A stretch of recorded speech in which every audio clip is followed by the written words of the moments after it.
Okay, so you should be able to see my slides now, and I will get started. Please continue to chat to each other in the chat window. You can have the back channel going. So, a little bit about me. If I haven't met you before, welcome to the session. My name's Katie, and I run my own business, Midnight Music. I am sort of a digital learning coach, many different terms that you can call it. That one kind of sitting with me the best at the moment. And I do this specifically for music teachers. So I do podcasting, blogging, and a lot of speaking and training. So lots of workshops, whether they're online or in person. I love doing in person, but at the moment, everything's online. You can probably guess why that is. Now, in today's session, if you have any tech issues at all, the best thing you can try and do is refresh the browser. It's usually due to internet connectivity at your own end. If you have kids on the PlayStation in your house or watching Netflix, that will affect the bandwidth. So, kick them off. Tell them you have the priority for the next couple of hours. Well, hour, I don't know, however long we go for. If you haven't already logged into the chat window, feel free to do so. I can fit 500 in the chat window. If it reaches 500, do not worry, you can still watch the webinar even if you haven't logged into the chat window.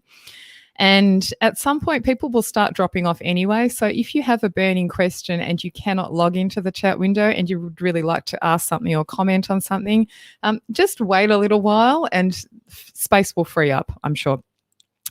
Now, while I'm doing this portion of the session, as in presenting, I am not able to keep an eye on the chat window. I may glance across occasionally, but pretty much I will just plow on. It tends to make for a smoother session if I'm not stopping all the time. And so I'm happy to say, really happy to say that I have the great Martin Emo, who's in New Zealand, and he's going to act as moderator / admin on the chat window while I'm actually presenting. So Martin will answer questions that he can during the time while I'm actually presenting, and we will have an extended Q&A at the end. So if you need to know more or you want to hear from me or hasn't been covered during the session, feel free to ask your question at that point. Having said that, I have predicted a lot of the questions that will be asked and are likely to cover it in the content itself. So hopefully that will cover a lot of the things. Now, also, just so you know, I will give you a copy of the slides that I'm showing today. So feel free to take notes, but just know that you will also get a copy. So if there are things you want to save, there's a few screenshots later on in Zoom, for instance, you will get a copy of those after the fact. Last few things, this session is being recorded and the recording will be available. It will actually be available on YouTube straight away.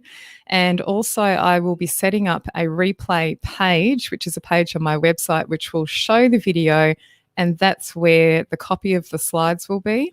And we will get that link emailed out to everybody within 24 hours after finishing today. I will give you a link to where you can download a PD certificate at the end of this session. And that link will also go onto that replay page in case you need it there too. And I will just say that I do actually do free training like this every single month, and it's around the middle of the month or so. This week I'm doing 3 extra sessions, kind of special webinars because of everything that's going on. And so I do have one tomorrow. If you're a classroom general music teacher, elementary or middle school, that's the focus of tomorrow's session. Today's one's very different. It's for the private studio instrumental teacher. So the focus is different, but there is that session tomorrow. And then next week, I'm actually, after yesterday's session, the strong preference was for me to run a session on Flipgrid next week. And Flipgrid is a useful tool for any type of music teacher. So keep an eye out for information about that if you're interested. Okay, so let's get stuck in, and first things first, and if you've seen my webinars in the last couple of weeks, you'll have seen me show this already, and I'm going to show it for each webinar. The first thing I think everyone needs to do is to not panic. It will be okay. So my strong feeling is that you know your content, you know how to teach, and you're already awesome. So if you can keep those things in mind while you're feeling overwhelmed and a bit stressed about this whole new situation, those are your superpowers, and you still have those no matter what. So what we're going to do in this session is talk about an overview of the solutions. I really can't cover everything. I'm going to give you an overview, and hopefully that will be able to show you where you might look for more information in each different area. There are some things that we just can't talk about in this session. I'm really going to focus on the tech kind of side of things. So I won't be talking about how you'll possibly bill your students or the fees or the nitty-gritty administration side of things. It's more going to be focused on the actual teaching and lesson delivery. Now, I'm going to talk about the lesson delivery, like how to do that as an instrumental teacher online. We'll talk about tips for approaching the teaching in this format because it is a little bit different. And I already mentioned we can't cover everything, but I'll do my best. We'll see how we go. So with online lessons, if you're transitioning to online or you've already been doing it, you probably already know there's two basic things that you need. There's the content side of things, that's your lesson materials and resources. And then there's the delivery method. And that is, at this stage in time, it's going to be to do with tech. Now, when you're working online and delivering lessons, you really do need to rethink things somewhat. It's not a total reimagination of the way you deliver lessons, but you do need to think about changing some aspects. So lessons are going to be a little bit different to normal. You do need to be open and adaptable and flexible. And you do need to consider some of the challenges that students are facing at home. I'm going to talk a little bit more about those in a moment. I also want to say the tech doesn't need to be hard. You can make it more complex, and you can have fancy equipment, but I'm actually going to show you some of the basic options. My really strong feeling is that you should start with the tech that you already have. And this is particularly if you're totally new to teaching in this online format. If you've maybe dabbled with it in the past, that's when you might want to level up a little bit. Or if you're a very tech savvy person already, you might want to start at a higher sort of level of involvement with the tech. But if you are new to this and you're already feeling stressed, really it's important to start simple. So you want to avoid stress and not take on too many things, and that's for you and it's also for the students. So if you can imagine what they're also going through at this time, they're doing music lessons in an online format, which is probably new to a lot of them, but they're also perhaps doing their regular classroom learning, their education of, sort of their day-to-day education and lessons are also in an online format, and there's lots of new things for them to consider too. Biggest thing is to focus on the music and the learning outcome. So what do you want them to achieve during this time? And to keep it really, really simple. Okay, so let's talk about the tech. So in terms of the actual physical thing that you're going to run the lesson on, which is the device that you're going to use? There are three main options here. So a laptop, an iPad or another tablet, or a smartphone. Now, I'm going to say that the laptop is really the easiest option, and that's easiest for you to run the sessions. You can see more screen space. There are more options available to you in whichever software you're using to run your sessions. Everything's a bit bigger. You tend to be able to see all the windows on the same screen rather than switching between things. It's much easier to record your sessions. There are a number of reasons why this is a better option. The iPad/tablet option is also possible, but I think you'll find if that's your only option, there are going to be some limitations. So it's not impossible to run your lessons on an iPad or another tablet, but if you do have a laptop or desktop computer, then I do think it would be preferable to use that. Something you can consider if you've got an iPad or another tablet is to actually use that as a second camera to show your instrument. And I'll talk more about how you can set that up later on in the session. The smartphone, again, is a possibility. I really don't think it's a great option unless it's your only emergency option at that time. So really strongly suggest going for the laptop if you can, or desktop computer, same thing.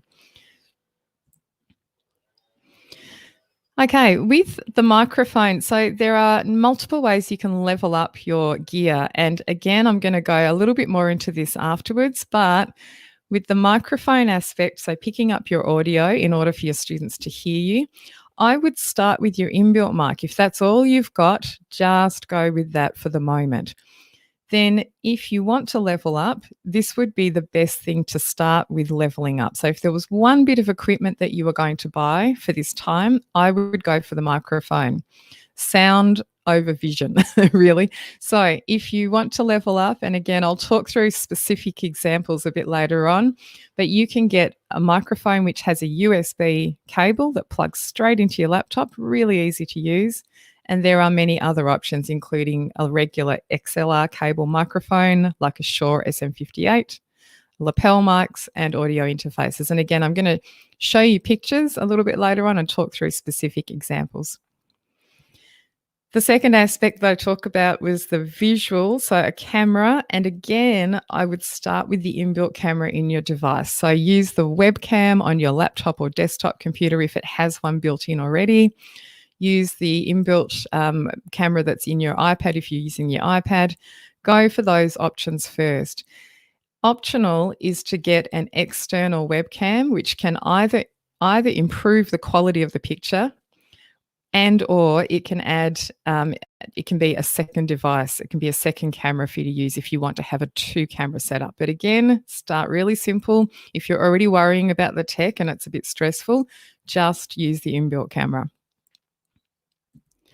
So let's talk about software options. So how are the students going to join you in a call? And there are a few options here. I'm going to talk about the main ones, and I'm not going to spend a whole stack of time on any one of them. There's one particular one I'll talk about some settings for.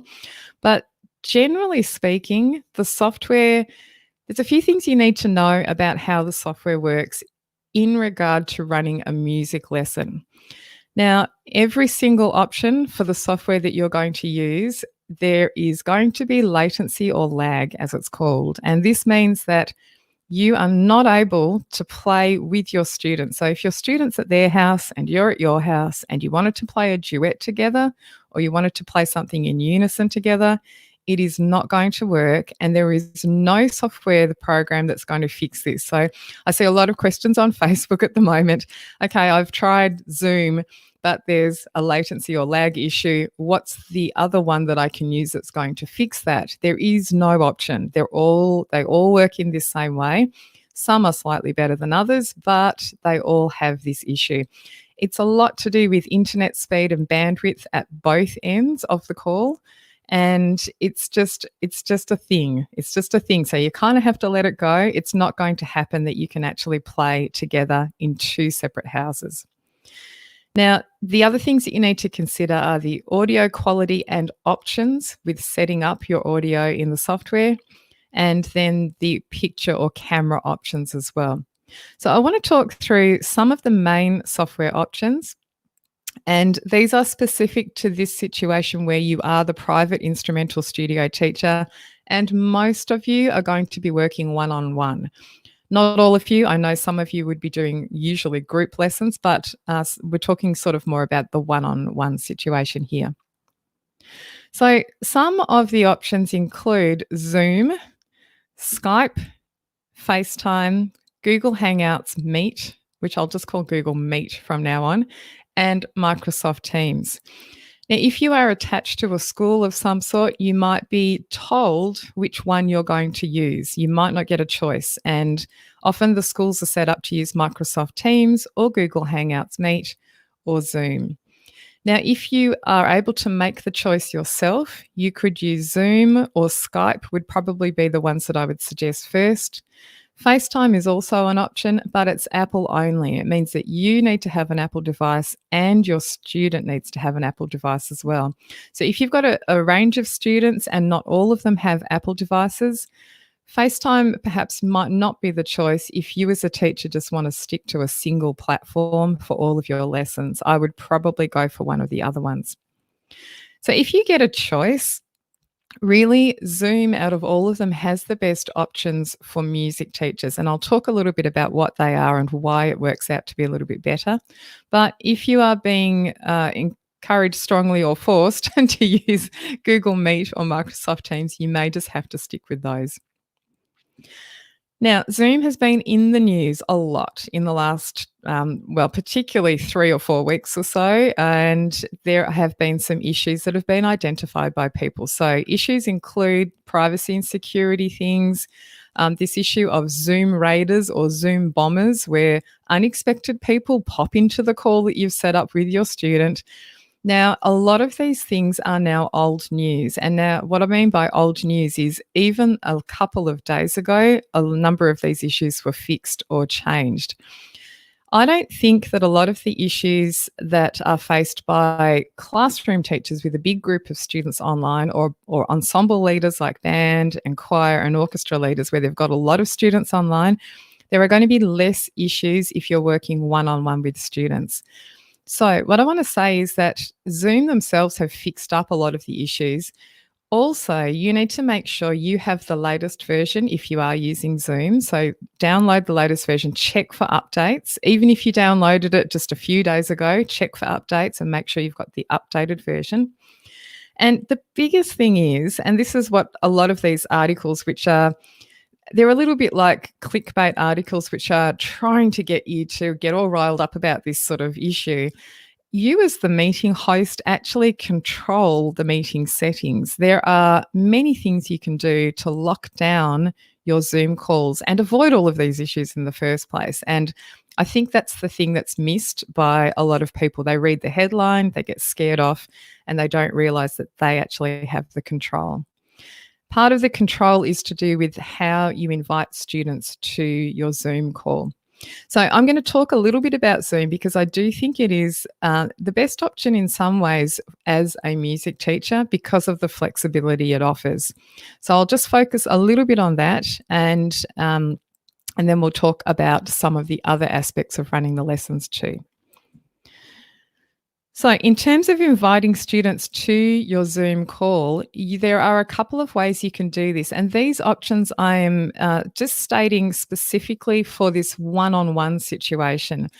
The first option is that the student can add you as a contact. So in Zoom, there's an option to add contacts to like your address book. And it means that you have a direct connection with that person and you can just call them when needed. So as a teacher, you can call them at the correct lesson time. This is not the option that you would use if you have a band or a choir and you've got 70 people coming on. This is not the way you would do it. So this is specifically if you're working with one-on-one lessons.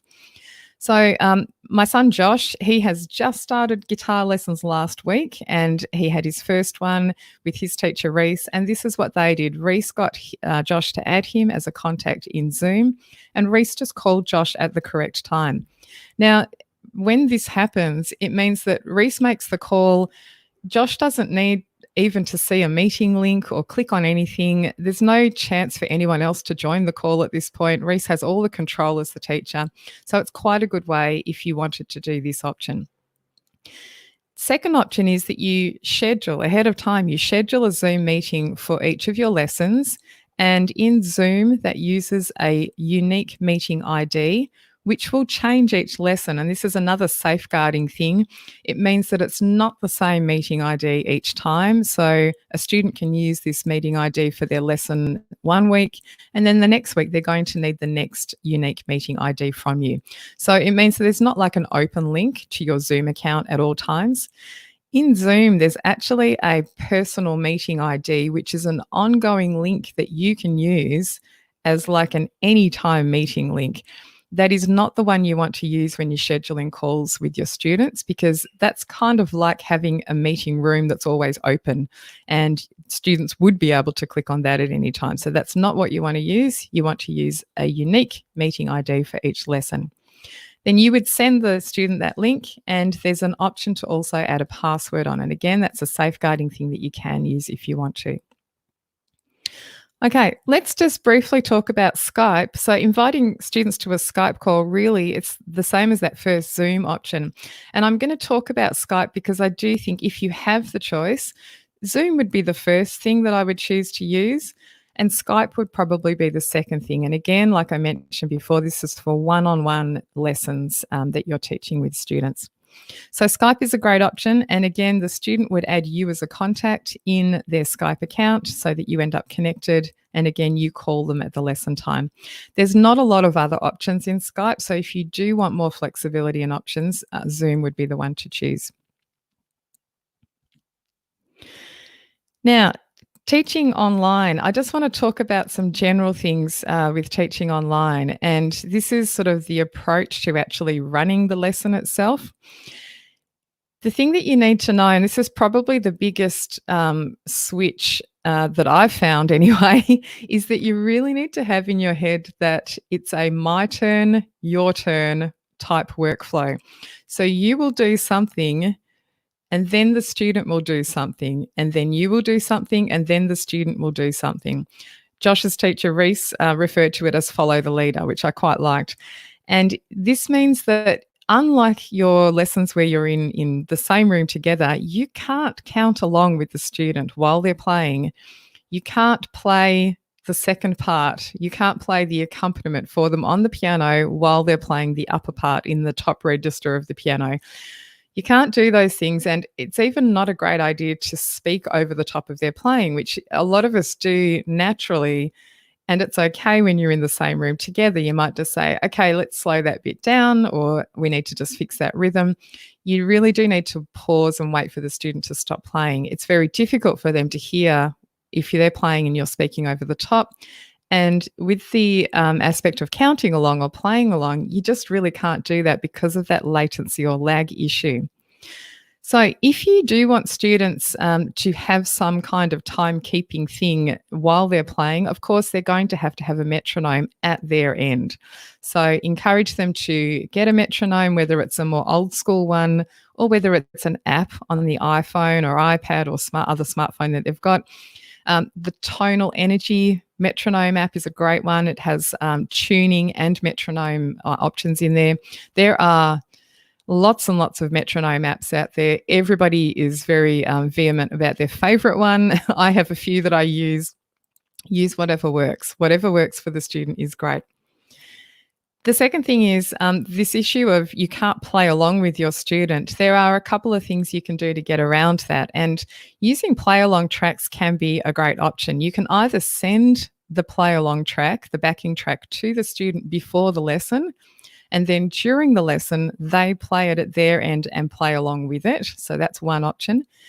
The second option is during the lesson itself, if you have the backing track on your own computer, you can actually press play on the backing track, and inside Zoom, now this is only if you're using Zoom, inside Zoom, there's an option for you to share your computer audio with the student. Now, doing it this way means that they will hear a good quality version of the backing track. It's not all tinny sounding because it's going through your speakers. It's actually going through your computer itself and out the other end at a better quality. So that's just a tip for using Zoom. If you're using Skype or one of the other options, it would be best to send the backing track to the student ahead of time if they're going to use it in their lesson. And just briefly about student safety and privacy, and this is more for those of you that might be working independently as, a sole operator or trader, and you're running your own studio. There are some things, and we're not going to spend a lot of time talking about this. This is something that you can figure out for yourself or check with, if you are working for a school, check with them.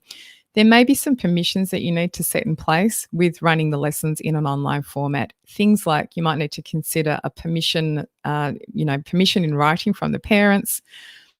Parents might need to be present, particularly if they're young students. I know some teachers are avoiding having the students do their lesson inside the student's bedroom. You might encourage them to be in a family area instead. Or if they are in their own room because it's the quietest place, maybe the door is open and other people are around at the same time. And lastly, there is an option to record each lesson. Now, this can be a great idea for many reasons, and this is a built-in option in Zoom and in Skype. And I want to say Google Classroom and Teams as well. I'm pretty certain that is an option in those ones. Maybe Google, I'm wrong about that. Someone can probably tell me in the chat window. But this can be a great idea for a number of reasons. One is that you get an archive recording of the lesson that the student can go back to, or you as a teacher can go back to. Some teachers are also doing this as a privacy protection, security kind of thing as well, just recording the lesson, then you always have a record of it there to protect yourself in a way, to protect the student. Let's just briefly talking about optimizing your sound in the software. And I'm going to particularly talk about Zoom at this point because I know a lot of people are using it and it has the most options for optimizing sound. So just a few general things. All of the software options, they are not designed for running music lessons. You probably know this by now. They are designed for regular meetings. And we're talking about sort of like corporate meetings, board meetings, where people are simply talking to one another and not using music in any way. They're not playing, they're not singing, and they're not sort of playing backing tracks or anything like that. So the software tries to do the right thing by doing things like suppressing background noise or automatically adjusting the volume. Now, this is to cater for, in the instance, for instance, of background noise. Let's just say you're in a corporate meeting and one person is taking notes madly and they are typing away and you hear click, click, click, click, click on the computer keyboard all the time, but they are also speaking in the meeting too. What Zoom and the other programs will do is try to suppress the background noise, i.e. the typing noise, so that it doesn't distract everybody from the speaking part. So it's trying to do the right thing, but unfortunately, this is not a great thing when you're running a music lesson because sometimes it might identify the really beautiful quiet notes on a cello as background noise and eliminate that from the audio stream so you can't hear those nice quiet notes anymore and you're only hearing the louder ones. So these are the issues that you face when you're using this software. And this is why Zoom tends to be a better option because there are many more controls over what you can turn on and off inside Zoom. Inside Skype, there's really only one thing you can do. So let's just show you the Zoom settings. Now, I'm actually putting together a larger guide to Zoom and using it for as a music teacher. But in this session, I'll just highlight 4 important Zoom audio settings that you might want to consider. So when you go into the audio settings, there is an option to turn off automatically adjust microphone volume. So I would turn that off. It just means that things won't go up and down too much without you wanting them to. The second thing is that you can disable that background noise suppression. So in the audio settings, you actually go into the advanced settings. Now, I'm on a Mac. If you're on a PC, it might look slightly different, but you're looking for roughly the same thing. So just have a look around. You want to head into advanced audio options. And under audio processing, there are the 2 suppress background noise options, and I've got mine set to disable those. By default, I think they're on auto, so you want to put them to disable instead. Now, the third thing that you want to do in Zoom is in that same area, so we're still in the advanced audio settings, is to go and turn on Show in Meeting option to enable original sound. So what this does is actually allows you to see an extra button when you're actually in your meeting screen, and that allows you to turn on original sound or turn off original sound. So I'm going to show you what that looks like in Zoom itself, but that's where you turn it on first of all. And then when you're in the meeting, this is the 4th thing, when you're actually doing your lesson with the student, you can click the button that's at the top left of the screen and make it so that original sound is on. This means the original sound from the microphone is going out to the student. And the good thing, if you can get the students to do these same settings at their end, you're going to hear a better result from their sound that's coming through back to you. Now, I will say that if your student is on a laptop or desktop computer, they will have access to all of those settings and they can adjust them too. If your student is on an iPad, they are not able to access those settings, all of those settings. So I think that they can do maybe one, someone can probably confirm, but they can't do all of those settings. So there are fewer options if your student is on an iPad. And this is one of the reasons why if you as a teacher are on an iPad, you won't have all of those settings, access to changing all of those. I just glanced over at the chat window and someone commented on this is me in my Zoom with a virtual background turned on. It's the Dandenongs in Melbourne, like beautiful hills, foresty kind of area where I like to go running. And the virtual background can be a useful thing to turn on if you want to kind of disguise what's going on in the background. Having said that, I've found that really if you were teaching an instrument, it's probably not going to be an awesome thing, because if you've tried it out, you'd know that you yourself, your body parts kind of fade in and out as you move back and forward through the virtual background. And so you can put your arm backwards. Actually, you can see my right elbow in that photo. It's kind of disappearing. It's probably going to mean your instrument disappears somewhat. So it's maybe not a great thing unless you're just singing. That would be the only time it might be quite useful. Okay, so I mentioned a Zoom guide for music teachers. So I'm putting that together. It was literally going to be like a one-page thing, and it's blown out and it's becoming a little bit bigger than Ben-Hur at the moment. But I think it's worth just sort of recording it. I've seen lots of useful videos around the place which mention all these tips, and I thought it would be awesome just to have all that in one place. So this was my idea for putting this together. Now, the other things I just briefly want to mention about Zoom are these things. So when you are using Zoom, there is the option to turn on gallery view instead of speaker view. So by default, I think when you join in your call, you're on speaker view. Speaker view just means that whoever's speaking will show on the screen. Now, gallery view, I find, is a lot better because it means that you are seeing, if you're running a private lesson, like with just one other student, you're going to see both of you on the screen at the same time. I much prefer this pretty much for all of the meetings and lessons that I might be running. I just find it's much easier to work with. I don't know if you can hear the dog in the background. She's getting a bit antsy, but I've just given her a treat, so she should be right now. The other useful thing in Zoom is the ability to share your screen, and you can do this in some of the other software options too. So sharing your screen can be very useful if you have, for instance, sheet music on your screen and you want to discuss something in the score with your student. Bringing it up on the screen and sharing it that way means that they will see it in a large, clear view. It's not going to be the view of you with a camera over your shoulder looking at the sheet music on your desk. It's going to be them seeing it actually on your computer screen, just like the way you're seeing my slides at the moment. So this is a really useful thing. Also, that ability to share the computer audio I mentioned earlier. So when you go into your share screen settings, so if you're running your meeting and you click on share screen, if you go into, I think they call it advanced or more options, there's an option in sort of the second screen of that sharing area where there's a choice for sharing computer audio only. Now, this is the place, if you have a backing track on your own laptop and you want to play that for your student, you can go into that sharing area. You can choose to share computer audio.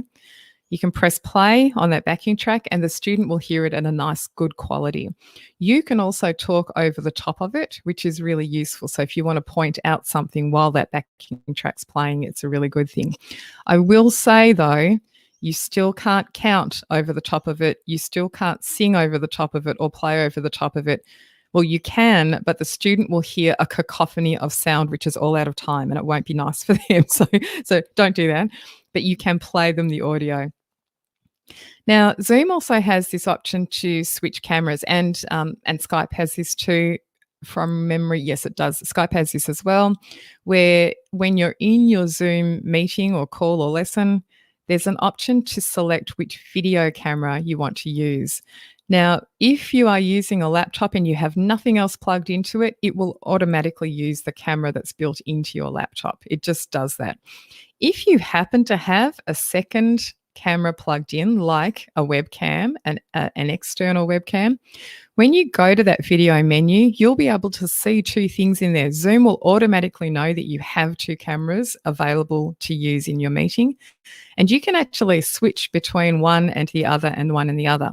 So if one is showing, piano teachers are using this a lot, where There might be the camera that's on the piano teacher's face. And again, I'm going to show you photos of this in a second, but camera on the face. And then there might be a second camera which is pointing down at the piano keyboard. You've all seen, I'm sure, those overhead views of piano keyboards. You can just see the hands and the keys really clearly. So that's where the piano teacher might choose to have their face showing while they're talking to the student, and then switch over to the second camera, which is set up over the top of their keyboard. Just some other things with Zoom. If you are, and I did a whole session yesterday for ensemble. So if you are running an ensemble and you want to know more about that, I can recommend going back to watch yesterday's webinar because I did focus on different things. But one thing I will mention with Zoom, if you are working with a large group of students who are all logging into the same meeting, there is a waiting room feature, and this is super useful to explore if you are working with a larger group. So what happens is when students log into your session, you can turn on the waiting room feature, and it means that they will not join that call. You can't see them, they can't speak to other people until you click the button. So this is really good. You can say, okay, I want you to use this meeting link, join my meeting. You will see all the students joining into the session, and they are all in like a waiting room area. And then you'll click the button which is admit all the people. You can do it all at once, or you can do them one by one as they join. And this is another safeguarding option. So you can actually check through the names. Are they people you recognize? Who is this person? They are not coming in, and you can actually kick them out before they even enter the call officially. So I just wanted to mention that, but do go back and watch yesterday's webinar. I'll pop a link in with this one later on if you want to go back to watch that. So just briefly about Skype, audio settings in Skype, there is really only one thing you can change, and that is you can turn off the automatically adjust microphone setting. So again, I would recommend going in there. These software programs, they kind of do that ducking thing where if one person talks, it will reduce the volume of the other person's microphone and vice versa. And that is really off-putting at times. So I would turn this off. It just sort of stops that cutting in and out that happens, which is so annoying. You always end up missing the first two words of the other person's sentence when that's turned on. So that's a good one to turn off. Okay, I want to get on to physical setup. So this is often the question, and to be honest, when I was thinking about how to run choir rehearsals online, which is something that I'm doing at the moment too, it's kind of like I need to picture, how is it going to work? Like, what's this going to look like? Where is the keyboard going to go? Where am I standing or sitting? Where's the camera going to be positioned? And there are a number of things you need to consider. So in a physical sense, the first thing you need to think about is the room that you're actually in. The most important thing is your proximity to the router for internet access. So this is the thing that will affect your online lessons the most. So I see a lot of people online saying, oh, I tried Zoom, I had a disastrous lesson because things were like fuzzy or it cut in and out, and then I lost the picture or the audio was a bit glitchy. I can guarantee that 99.9% of those problems are to do with the internet. It's the bandwidth, it's your proximity to the router, it's how good is the upload and download speed. And it's not just the download speed, the upload speed is particularly important when you're running lessons. All of those things. So the biggest thing that you can do to have a successful lesson is to be close to your router. Now, that's going to be possible for many of you. And if you have a grand piano and you're teaching piano lessons at home, you may not be able to move it to the room where the router is. So you might need to consider other things like moving the router closer to you or getting an Ethernet cable. The Ethernet cable is the one that plugs into your router, and then you can actually plug it into your laptop or desktop computer. Plug that in to the router. Buy a really long Ethernet cable if you need to. Even a wall between you and the router will affect your internet bandwidth and speed. So just think about all of those things. No walls if possible. Get close to it if possible. Consider an Ethernet cable if possible. Other things are fairly obvious. So you want a quiet space if you can. I know this is hard when your entire family is at home, all working or learning online. You want to consider the lighting. So, it's nice if they can see your instrument, obviously, when you're playing, if you're playing an instrument, or your face if you're singing. So, you want to consider the lighting in the room, make sure it's well lit. You want to have windows that are not behind you, but they're sort of to the side. You want to face towards the window yourself. A bit like when you're taking a photo, you want to consider not having the light really bright behind you. You also want to check what's in the background. Do have a look at yourself through the camera before you do live lessons, and look around and see what's in that background. Put the washing away. I've heard stories of some poor teacher did her first lesson online, and the teenage son walked behind her during the live call looking for clothes, and the teenage son was like partially dressed. Anyway, just, make sure you tell other people in your house that you're running lessons and so on. Okay, let's talk about a super simple setup. So, no fancy gear, just using what you have. Now, I've taken some pictures. I've been sent some pictures from teachers who were really kind to send me some pictures of their setup. I also grabbed some pictures from YouTube videos that I found showing how people are teaching online.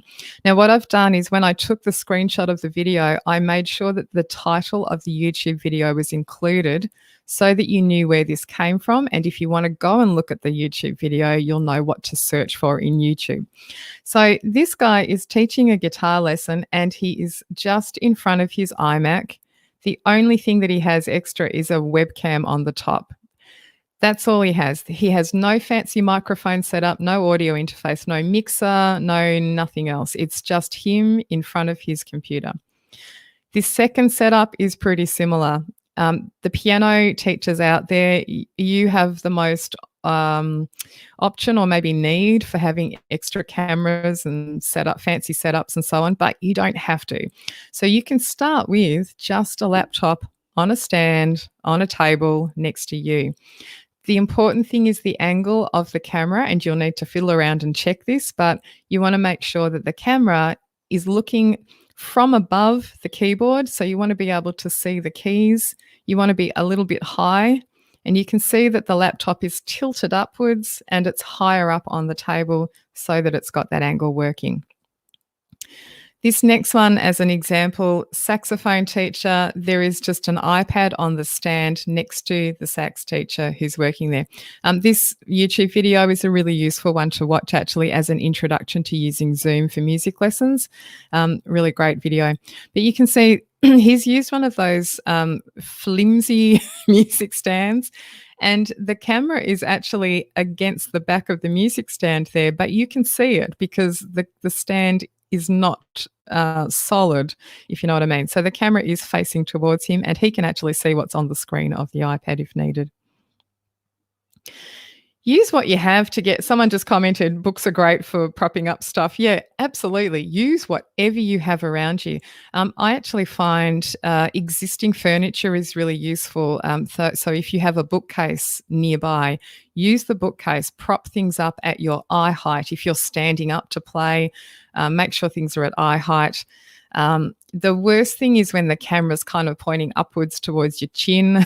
It's not very flattering, but you just don't get a good view of embouchure or mouth position if you're singing. You know what it's like. So do test this out. Really do test this out. I may be mentioning this later on. I can't remember exactly what's on my slides coming up, but one of the best things you can do is to test out your lesson with someone else. And it can be someone in your own house, or call someone in a different house and test out your lesson setup, test out your camera, what it looks like, ask them what does it sound like when I play? What does it sound like when I speak? Is my voice loud enough compared to my instrument, which might be louder? All of those things. Find a friend, a colleague. You can test each other's setup. Use your family members. My own two sons have helped me with that. I've had my son Josh in the bedroom testing things with me in the office area. They've done the same with their dad yesterday, who's into Niliquin. He got them to test stuff. It's just so much easier if you can say to someone, hey, does this look okay? You can kind of tell yourself a little bit, but it's really good to do it. If you don't have a friend you can test it with, if you've got a second device, you can log in as a second person into your own session. Pretend that your second device is the student and log them in. But just make sure that you have headphones plugged into your second device. Otherwise, you'll get a horrible feedback thing happening. Okay, some more advanced setups. Now, we're not getting too crazy, but this is like leveling up a little bit. And great thanks to the teachers that did send me these photos. I did a workshop last week for the Victorian Music Teachers Association, and the photos that you'll see are mostly from members of that group. So Genevieve Newton, who actually runs that group, she sent me this. She's teaching cello. So you can see at the top photo there, you can see kind of like Genevieve's view. She's got her own music stand just towards the left. She's got the students, she's got an extra music right in front of her. I think that that's actually the teacher one in the front of her. The one on the left is the student version of the music. You can see her laptop is propped up on a stand. It's high up and it's tilted. Then she has a microphone that's picking up the sound of her cello and her voice. It's picking up the ambient sound of the room. And so this is a little bit more of an advanced setup, but don't stress. If you can't do this, use the inbuilt mic and camera on your laptop. The bottom photo shows the other side of the same view, and you can see she has a webcam on the top of her computer there, her laptop, and you can see the mic stand there on the left. Now, she has the microphone plugged into an audio interface, which plugs into her laptop. Now, the reason she has that is, I'm presuming, is the type of microphone that she's using is not a USB mic. She cannot plug it directly into her laptop. So it needs to go through something else, and that something else is the audio interface. It acts as a little go-between between the mic and the laptop. Setting that up, if you've never done it before, you might be thinking, that looks too complex for me, a bit stressful. It's really very easy, and you just kind of plug things in and it usually works most of the time. All right, a couple of other, I'm just going to show you a variety of setups here just so that you can get an idea for what other people are doing. This one's a little bit more involved. There is a microphone. There is the keyboard there. You've got the digital keyboard, and the digital keyboard's actually plugged in directly to the mixer, the little mixing desk that you can see on the keyboard there.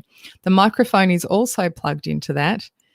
And what happens is if you open up Zoom or Skype, instead of those software programs using your inbuilt microphone as the way that the students are getting sound from you, you actually will see an option which says the name of your mixer or your audio interface, or if it's just a USB mic, it'll say the USB mic name, and you'll choose that as the input instead of using your inbuilt sound. So once you've plugged it all in, Zoom or Skype will know that you have those things plugged in, and they will become an option for you in the menu. So that's this setup. So everything's plugged directly into that mixer, and then it's going straight into the software that this person's using. This is George. He also has a webcam, a separate webcam on top of the little Dell monitor there.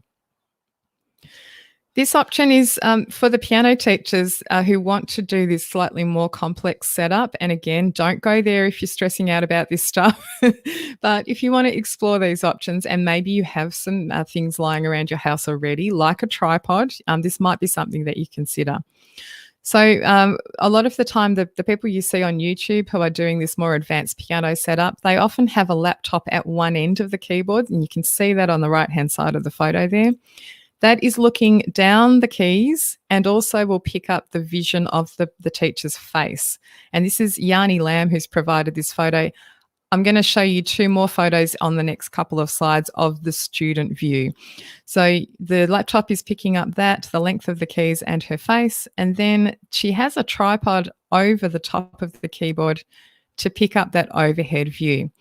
Now, again, in Zoom or Skype, you will then see both the laptop camera as an option in your camera setup, in your video options, and you'll see whatever's on the tripod as well as an option too. And so she can switch between the two. She can go from face to keys to face to keys. She has headphones plugged in as well to make things sound better. So this is her view for the student, the view from the top camera that's pointing downwards. And this next one is the view from that laptop that you saw. And this is the one that looks down the keys and you can see her face as well. So she has some flexibility and some options, and that can be a good thing. Just glanced over and saw someone requesting if I can share the chat afterwards. Yes, I will do that. The way it comes through, it's just a text file. And so it looks like a transcript from a court case or something. So I'm happy to put that up as something that you can download. You'll get a PDF version, but you'll have to scroll through. It won't be hyperlinked or anything if people are sharing links to anything, but nevertheless, it will have the names of things in there. So yes, if that's useful, I'm happy to share that. And I also just glanced over and saw the question about how easy is it to toggle between cameras. It's really quite easy. In Zoom, I'm not sure about Skype, but in Zoom, there's actually, I believe, a shortcut. You just learn the shortcut and it will make life a lot easier. So you can just go, you're on the face camera, you'll press the shortcut and it will flick to the second camera. Press the shortcut and it will flick to the other one again. If you don't remember the shortcut, it's simply a case of clicking on the little video button that's at the bottom left of your screen and choosing from the menu the second camera and going back in there and choosing from the first camera. So you're just clicking in and out of a menu. So it's really quite easy to do either way. So this second piano setup, actually it's the third one, I think. This photo was courtesy of Sandy Lowe, who's in a Facebook group that I'm also in. Can't remember which Facebook group. I'm in a lot of Facebook groups at the moment. But she was kind enough to give me permission to use this photo in this webinar. And she has a website called bellasonata.com. Now, her setup, this is the one where she actually commented in the Facebook group that she started off just with her laptop. And the reason that she ended up moving towards a slightly more complex setup with an overhead camera was she found that her body posture, she was really sore by the end of the day of teaching. So having the two cameras just means that she doesn't need to twist around or look over her shoulder. I'm presuming that was the issue with the first setup. Having the extra camera set up just means that ergonomically it's a lot better for her. She also commented that she switched from using the regular piano stool to a more comfortable office chair, and that had really helped too. So if you're finding that that's an issue, that might be something you want to consider. She also mentions fluffy socks to keep toes warm are a good thing and some other things on there. So I found that was really useful to see her set up.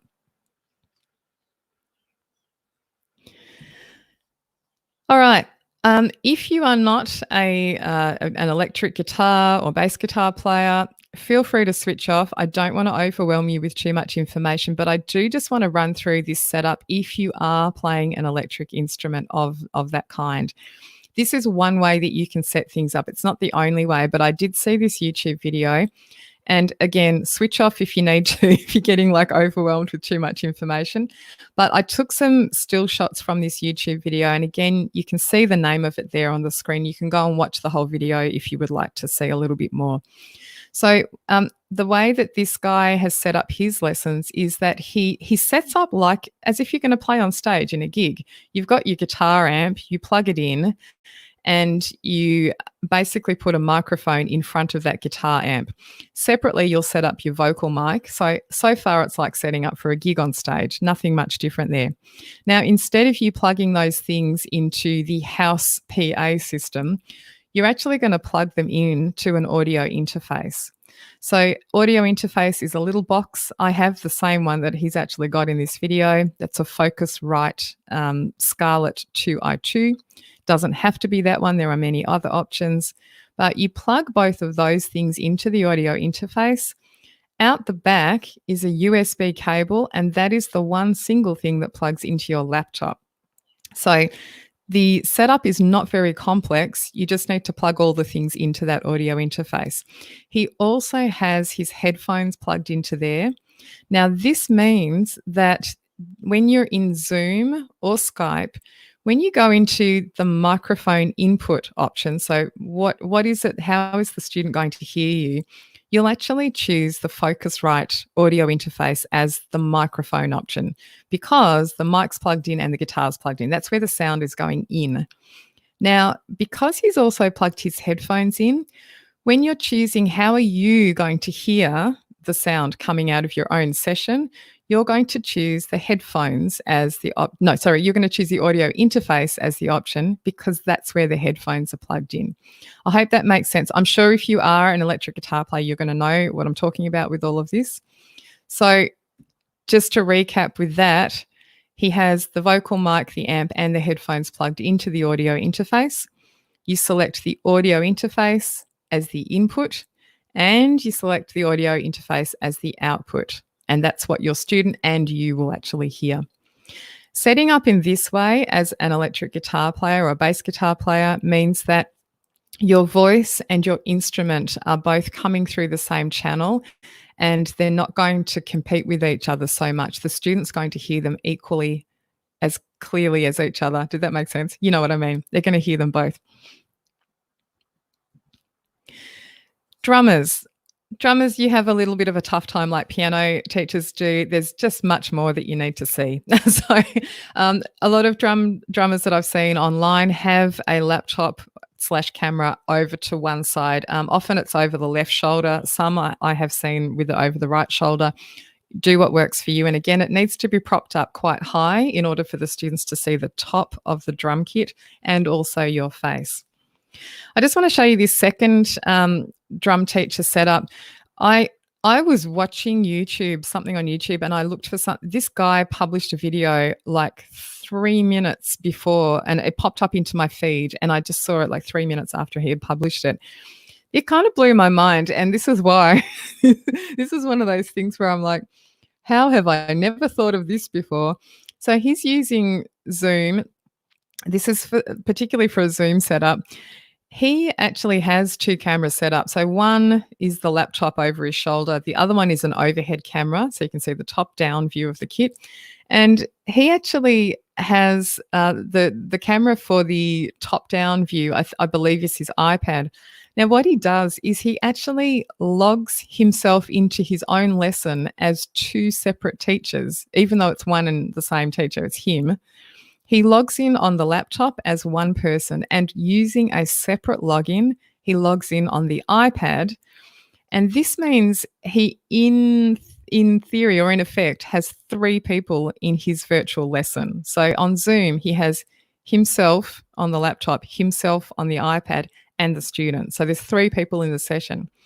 Now, what this means is that when you turn gallery view on in Zoom, the student can see both views of the drum kit at once. Now, I have not tested this, so I suspect there will be an effect maybe on the bandwidth, maybe not. It's really just like having 3 people in your Zoom meeting. It may not be a big deal at all. And the only question that I did ask him under his video was what was the sound like with latency. I'm presuming that he turns the sound off for the iPad so that there's not the sound of 2 separate things going in. It's just the sound from one device, but the view comes from 2 devices. What do you think about that? Is anyone doing that already? I'd be so curious to know. It was one of those, man, why had I not thought of that before? Mind-blowing options, but there you go. Yeah, Taylor's just confirmed sound off on one of them. Yeah, I do think that would be I presumed that was the way it was going to work the best. Anyway, something to consider and something to play with if you get the chance, particularly if you're a drum teacher and also for piano teacher too. Let's just talk briefly about the leveling up options, and I'm going to talk through this. Most of my sessions, I always say this, I kind of aim to do 1 hour in total, but they always end up being a bit more. So I'm going to have some more to talk about after this, and I will keep going. If you do need to leave at any time, the session is being recorded and you can catch up on it afterwards. So leveling up options, microphones. I'm not going to give you a whole stack of microphone options. There are many options out there and lots of them are good. There's not sort of one that I'm like, this is the one you should all go for, because it really depends on your budget, the type of instrument that you're playing, whether you want to pick up directional, like just your voice if you're a singing teacher, or if you want to pick up the room sound because you're playing something like a cello or a brass instrument. So here are just a few options, and these are, not too expensive. Generally speaking, USB mic is one type of option. So you have a USB lead that just plugs straight into your laptop. The second type is an XLR mic. So this is where you've got like a regular mic lead and you need to have an audio interface to plug into, and then you plug that into your laptop. You can't plug the XLR lead straight into your laptop because there's no spot for that to go. So you need the audio interface. There's other reasons you need the audio interface too, but that's one of the main ones. So popular brands are Blue. Blue make the Blue Yeti, which is at the top left of this, the four there that you see. They also make the Blue Snowball, which is the one at the bottom right.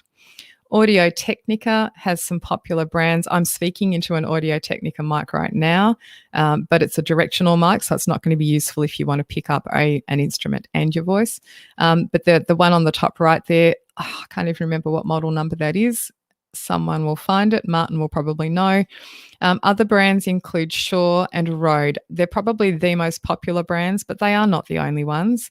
And budget-wise, you can spend, probably $100 and up is where you're going to look at. $150 to $200 is a really good sweet spot for decent mics that are not totally out of the question budget-wise. For webcams, again, I'm not going to talk through lots of different options. Most people that I see who are using an external webcam online tend to be choosing a Logitech webcam, and these two models are the most popular ones that I've seen mentioned. I don't have either of those, so I can't speak to them personally, but the C920 and the C922, which is slightly upgraded from the other one, are both really popular options. In terms of audio interfaces, I mentioned earlier and showed a picture or two, the Focusrite Scarlett 2i2 is a really popular one. They have larger audio interfaces where you can plug more things in. This one has two inputs, so you can plug a guitar in, a microphone, two mics, two guitars, whichever combination you want there. And again, there are many other options for audio interfaces, but I won't go into a lot of those today. Let's just briefly talk about physical setup for the student, because you need to see what they're doing and you need to see their face and their instrument and so on as well, just the way that you are setting up for the call too. The considerations for the student really are mostly the same as for the teacher. You need to ask them, if possible, to be in a quiet room. Can they be not too far from the internet? Can they request other family members not to be on the internet during your lesson because it's going to make the experience a lot better for both of you? That might be a big call. I don't know. You can give it a go. You want to make sure that the sound going into their device is also good, and the positioning of the device is important. I think it's a really good idea to send them information ahead of the first lesson, if it's possible, if you have time, and just say, look, if you can do these things, or if the parents can help the student with setting up the device so that you can see, you often need to see their hands, no matter what instrument you're playing. You usually need to see their face and their mouth, and that's for connection reasons, but also embouchure if it's a wind instrument, or singing perhaps. And you want to be able to hear them clearly enough. So the further they are away from the device that has the microphone, the harder it's going to be. I'm not suggesting that the students run out and buy microphones at all, but you're just going to need to give them some suggestions to make it sound better for you. So again, these are photos that I've been given permission to use. So this student is using Zoom on an iMac. The monitor is raised up on some books to improve the line of sight over the music stand to the student's face and instrument. And this is one of Genevieve's students, and she did comment that it's, I think from memory, this one, it's kind of hard. She's finding it hard to hear the student, and that was because of their proximity to the actual, iMac itself.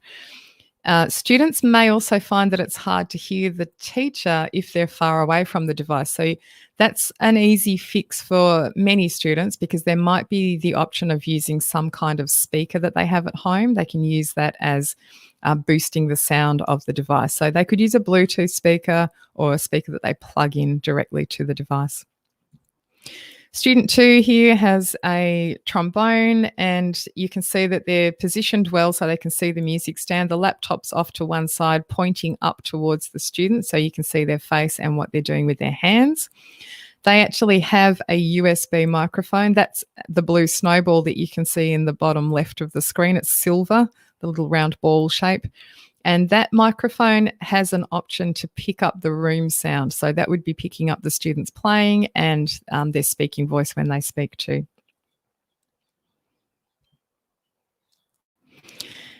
Now, this student's got an iPad on the music stand there, and so Genevieve can see them really clearly.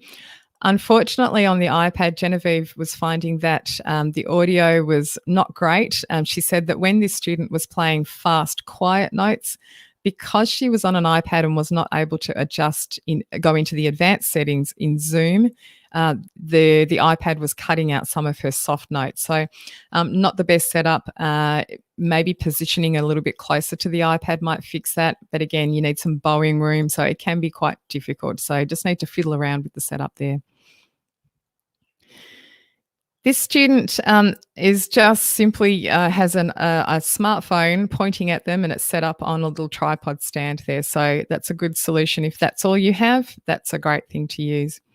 And this next one is a student who's doing a clarinet lesson, and this was from musiclessonsanywhere.net website. They have some videos that show some setups, and they have their website. Again, this is the laptop's just off to the side there. Really simple and easy setup.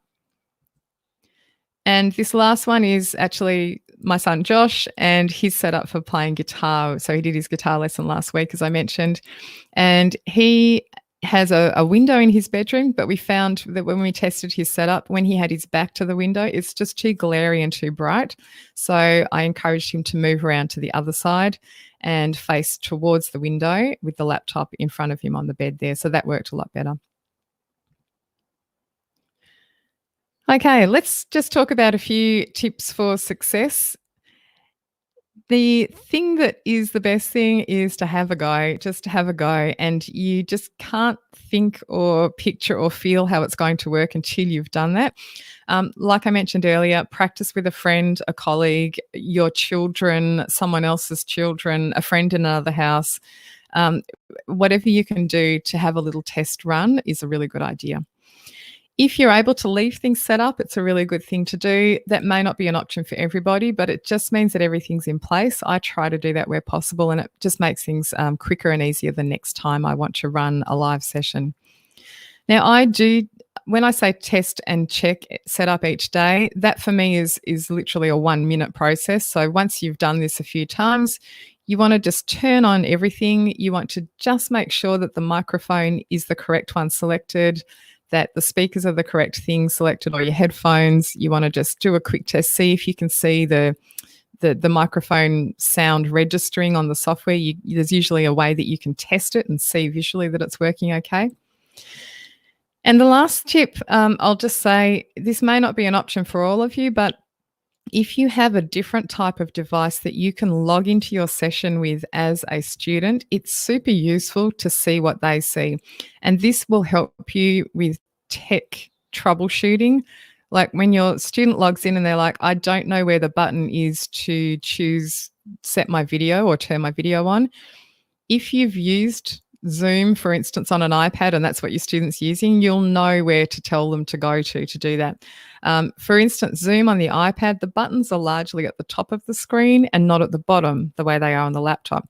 If you don't have a different device, what I do often is actually look on the Zoom website and see what, when they've got instructions for an iPad, they have a screenshot of what the iPad looks like. So I will just go there and look and see what it looks like. And I'm like, okay, buttons are at the top. I just need to tell that to the student when they log in. Making things better, I did mention most of these earlier. Use the Ethernet cable if possible. Make sure you're close to your router. Kick your family off Netflix and PlayStation if possible during your lessons. I know that's not going to be an option all the time.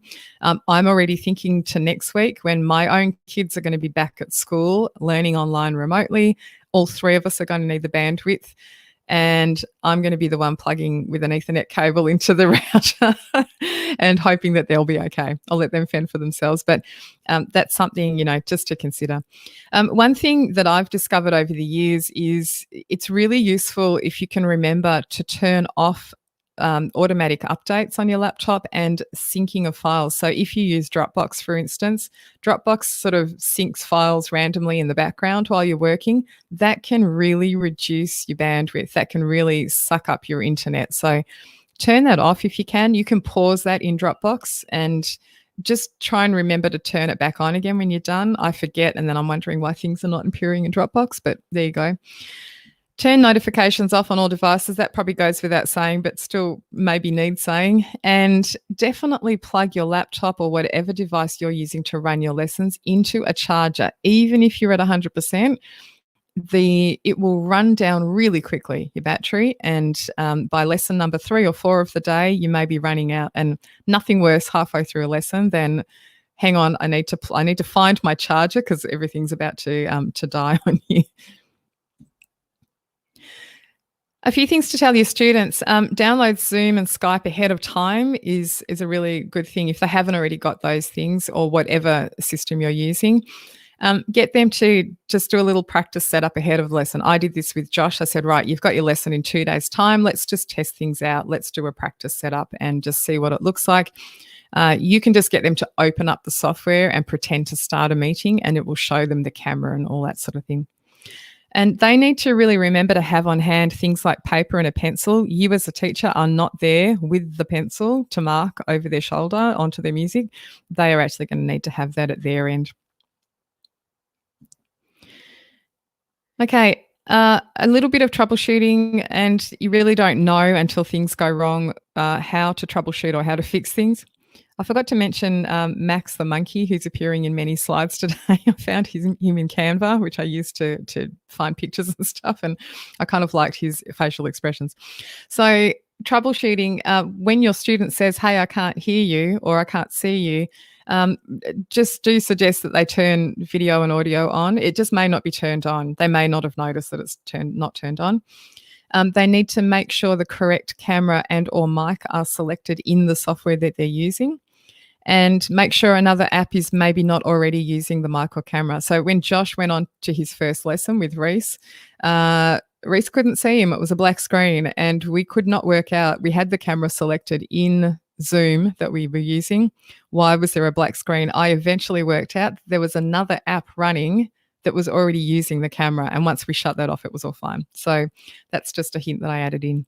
And again, internet is usually the culprit for any glitchiness, slowing down, audio, video going in and out, and so on. Okay, I'm going to just talk a little bit about students with limitations and the possible solutions for that. It's a hard situation, but we'll talk just briefly about what the limitations are that students might have. So some students may not have a device, and this is going to be really impossible to run online lessons with them if that's the case. Some students may also have to share a device with other family members. There might be one laptop or desktop in the household, but maybe dad's working from home, mum's working from home. They've got 3 siblings who are needing to do school from home as well. That can be a really hard situation. They might be in a situation where just the parent or carer has a smartphone and that's the only thing that they have. They may have little or no internet access, and young students may need an adult present when you're running the lesson. Now, all of these limitations mean that you might not be able to run the lesson when you usually run it during term time. So if you're sort of thinking, okay, well, I'll just have my normal schedule and kids will log in at the time they would always log in if we were in person, it just may not be possible. So you're going to have to kind of work that out with the student and the parent ahead of time.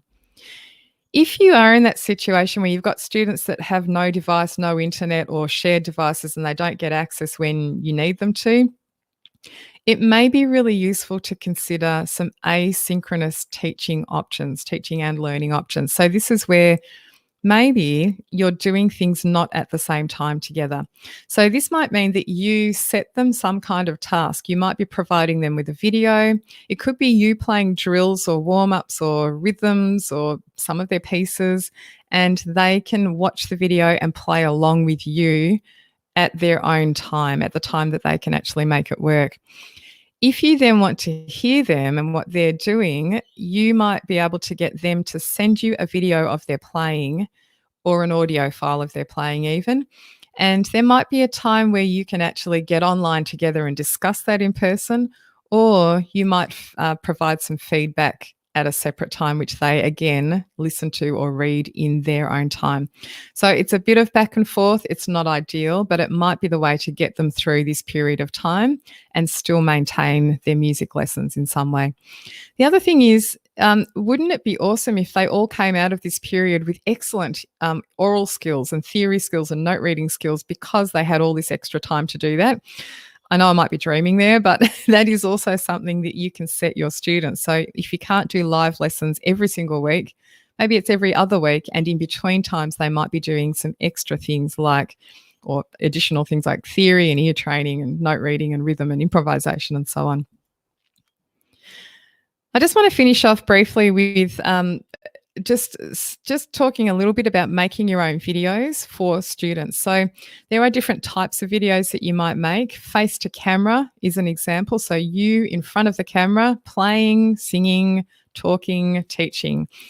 This is a shot from my friend Scott Watson, who's in the States. Him and his daughter Abby, they've recorded some first year band warm-ups. So it's just them playing on the screen. Scott's directing like a conductor would. And you might use these actual videos with your students if you don't want to make your own, but this is something you can consider also making as well. Another example of a face-to-camera type video, Kaboom Percussion, fantastic duo in Australia. They do really great work. If you're looking for percussion type videos, they're excellent teachers. They have great material and it's really fun and engaging. And again, this is an example of them teaching on video. Again, this is, you can either use their videos or you might consider making your own in a similar style. Another type of video is where you're sharing your screen and talking over the top of slides or pictures or a score that you might be showing on your screen, and the student can actually see you at the same time or just see the screen. It doesn't have to be you in the little picture at the top right there, but you do have that option with software. And I'm going to just mention my favorite software solutions for recording videos in a moment, but I'll just lastly show this one. This is a different type of video. Again, Scott Watson and his daughter Abby, again, they're just playing, they're showing themselves on screen. Scott went in afterwards and added notation on the screen so the student can read the notation while they're playing along with Scott and Abby doing the drill or the exercise. So that's, again, another type of video. All right, so just to finish up is how do you make your teaching videos? I'm actually going to cover this a little bit more in tomorrow's session. I'm running a session tomorrow for elementary and middle school general classroom music teachers. So if you do want to know a bit more about video, it's going to be focused on their stuff tomorrow rather than the private studio teaching setup, but I will talk more about video at that point. The best quick options for making videos are the first three there: Screencastify, Loom, and Flipgrid. Screencastify and Loom are roughly the same. They do the same thing, and they are free Chrome extensions that you install in Chrome. You hit record, and then you have the option with either of those to record just you on the camera, or just your screen, or like you saw picture in picture, your screen and yourself. These are by far the easiest things to use. I see lots and lots of questions all the time about, I recorded a video on my phone and it's really big and I want to put it in Google Classroom and I'm having difficulty and the upload is taking for ages, or the export's taking ages to render. Honestly, Forget the iPhone for the moment. Use Screencastify or Loom. And actually, you can use Loom on your phone if you really want to use your phone as the camera device. Screencastify and Loom, the reason that these are so much easier that is as soon as you have finished recording, your video lives online already and you instantly have a link to share with your students. Instantly. You also have the option of downloading your video from there if you really want to have it on your laptop itself to do other things with it. So use either of those. I've got Flipgrid in there because Flipgrid is a fantastic way, particularly to make video if you want to also get video responses back from students. That is what it's designed to do. And again, it's super, super easy. There's nothing, you don't have to get your students to record on their phone and then export and then send to you somehow. And oh no, the file's really big and I'm having trouble uploading it. Flipgrid does all of this for you. And again, I won't go into a lot of detail about Flipgrid now. I have decided that I'm running an entire session on Flipgrid next week, and it will be on Wednesday next week. So if you would like to know more about it, join me for that one. I've just got their other options. Other options now, if you wanted to do that thing where Scott Watson had notation on the screen and his face, and so he added that notation image afterwards, that sort of thing can be done in slightly more advanced video editing software like WeVideo or iMovie or ScreenFlow or Final Cut Pro or Adobe Premiere or anything else that you can think of. There's lots of video editing options, but this is some of the ones you can suggest. Now, using your laptop for video creation and editing is a much better idea than doing everything on your phone or your iPad. You can do it on those devices, but believe me, it's just a lot easier on your laptop. I will leave it there. So let me just talk through a few final thoughts before we wind up. The next thing to do is to just give it a go. As soon as you've tried this out, it's going to be a lot less scary because you'll know what to expect and you will have had a go. You'll test it out with your friend, all of that. Done is definitely better than perfect. So rather than worrying about lots of extra equipment, fancy setups, fancy microphones, just get the setup done with what you've got for now. It will not be the best option. It won't be the best sound and the best video, but that's okay. Done is better than perfect. Just get going. You can upgrade, level up later on, and just keep it really simple. If you would like more help, 2 Facebook groups that are really useful and who are sharing a lot of information at the moment are these 2, the Music Educators Creating Online Learning Group and the E-Learning in Music Education Group. And whichever instrument you play, I can guarantee there is a Facebook group set up specifically for your instrument, and that would probably be the best thing to join right now. There are multiple piano teacher ones, for instance. There's a choir one that I'm a member of. Whatever you're doing, just go and look for the Facebook group for your group that looks like it's got a lot of members and is active and super helpful. I have a Facebook page where I'm sharing things, so Midnight Music Facebook page. And if you want sort of like personalized help, I am in my own online community. This is where I have a forum where you can ask me questions and I will personally respond to them. There are training videos, courses that you can do, and everything has a PD certificate. So if you're interested in that, there's actually a link underneath where you're watching this video if you would like to find out more about that. And I'm saying this at the end of all of my webinars at the moment. The most important things, keep students making music. Do just try your best. It's a hard time and really it's not going to be forever. It may seem like that right now, but it won't be forever. And the important things are that connection with the students. They need to see you and see your face and hear your voice and hear you playing, and probably vice versa too. Seeing and hearing your students is a great thing for you as well. And make sure that you look after yourself. Okay. So this is what my online community looks like. If you do want to know more information, there's a picture just like this underneath the video and you can click through and see there. But yeah, we're talking a lot about online learning at the moment in there. And if you would like a PD certificate for today's session, you can visit this link. I'll also pop this into the chat window so you can click on it. But it's midnightmusic.com.au/Corona Studio. Do you like what I did there with the link? Small attempt at humour. And I did mention I am running another session tomorrow, which is elementary middle school classroom, and the Flipgrid one will be next week. I will when I get on, I'll actually open up for questions in a second, and I can tell you more about those if you need to know more information, and pop links in the window for you. So just to reiterate what I said at the beginning, the replay link will be sent within 24 hours. You can actually watch the same video on the page that you're on right now. I will leave it on this page at least for the next 12 hours or so. At some point, it will disappear from that page, and there will be the proper replay page set up. The replay page is where you'll find a copy of my slides. A little bit later today, there will be a link also to the PD certificate form there and some other useful things. Phew. So let's open up to some Q&A time. I know Martin's been going crazy and answering lots of questions in there. I will just stop sharing my screen and get back on the camera. And then I'll be able to see you properly. Oops, I've nearly clicked the wrong button. There we go. Hopefully that's switched over, and I'll just open up the chat window here so I can see. Great.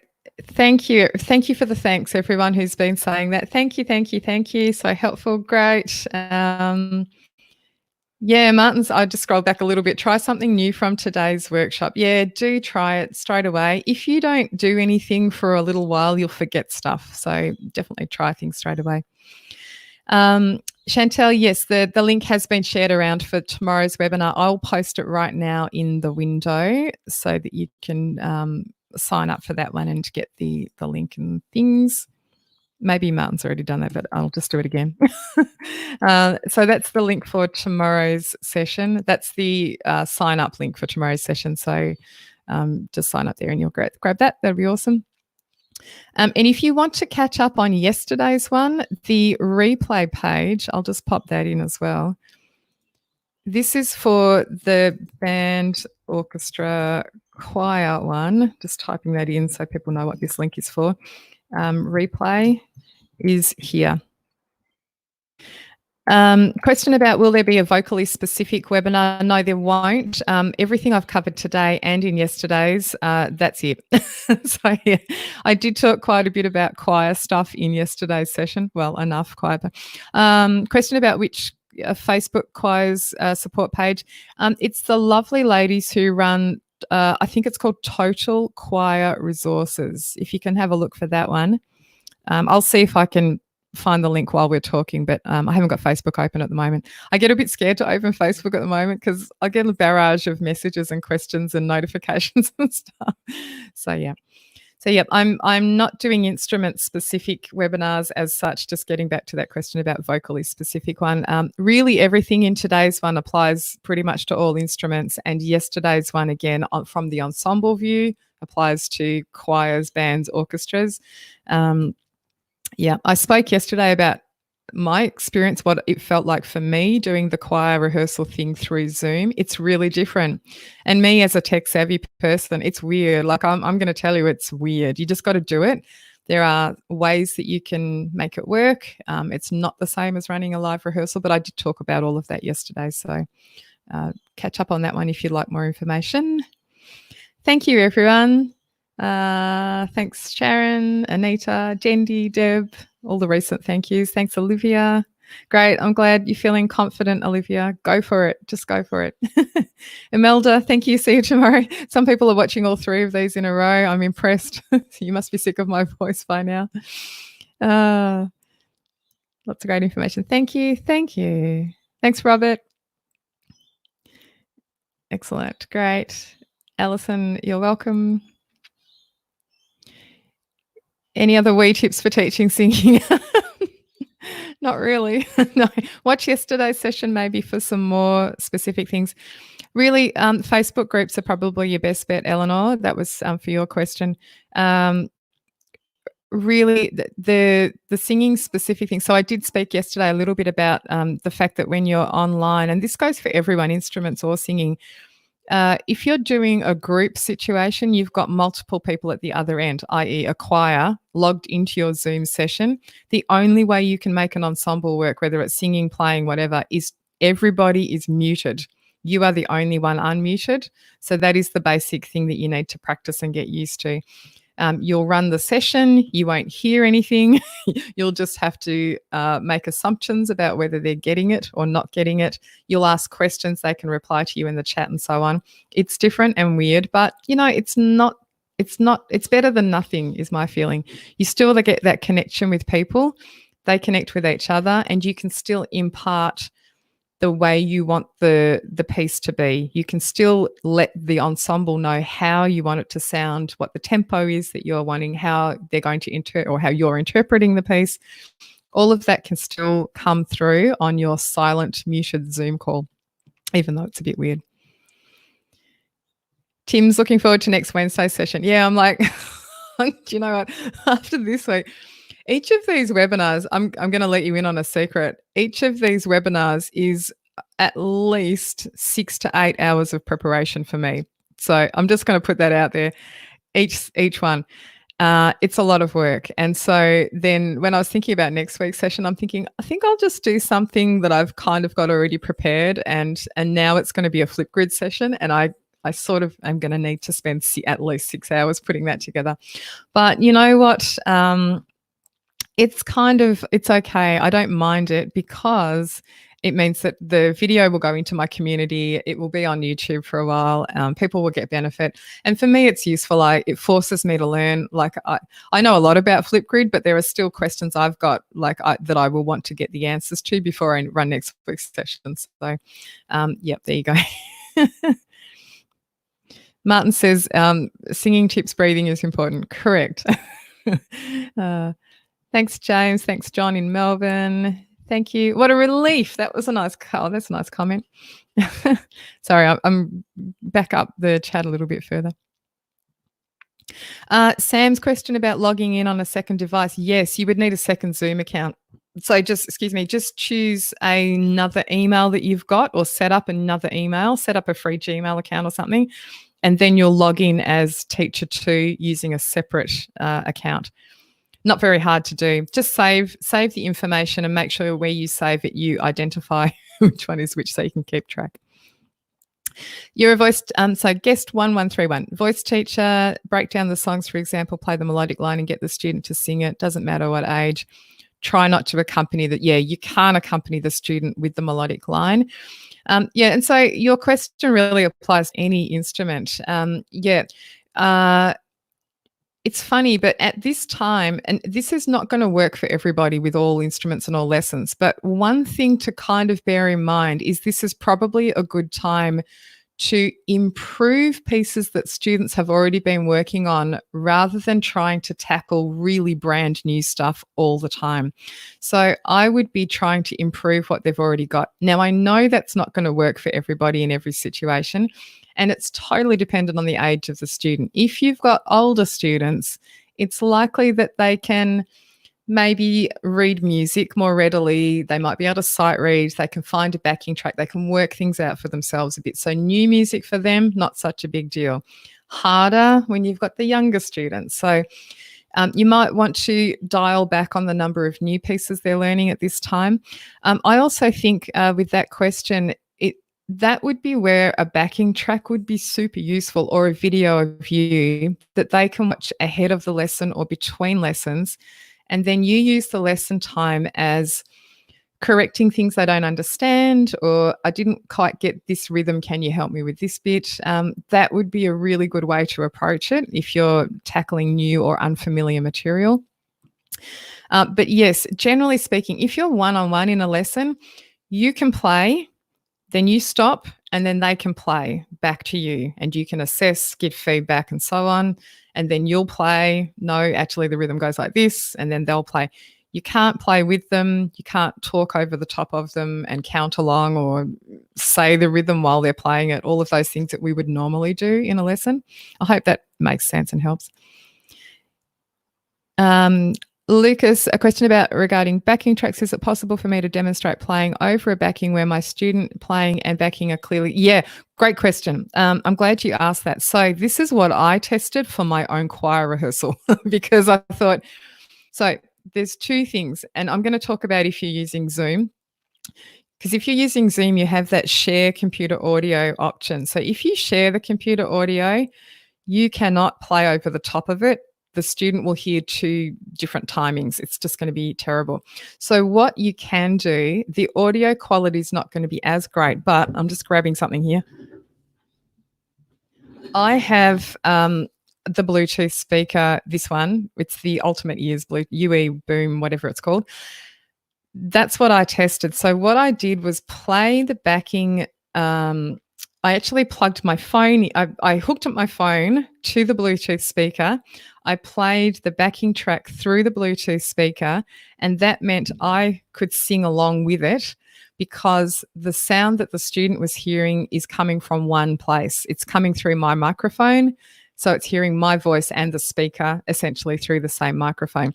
That meant I could actually sing along with the backing track. And the choir said to me that that was quite helpful at some times. The thing is getting the balance right between the speaker and your voice, or your instrument, making sure that that works okay. And the sound quality from the backing that they're going to hear and your voice is not going to be awesome because it's kind of like coming through your internal speakers. I hope that makes sense. But that is a good one to just have in your arsenal, like in your bag of tricks. Just try that. You might use that sometimes. I actually use that. And then I also use the share computer audio for the others to sing along with, not for me to sing with, but for the others to sing along with in my session. I switched between, back and forth a little bit. Pauline says, great. Thank you. I'm glad I'm reassuring and confidence propping. I like that.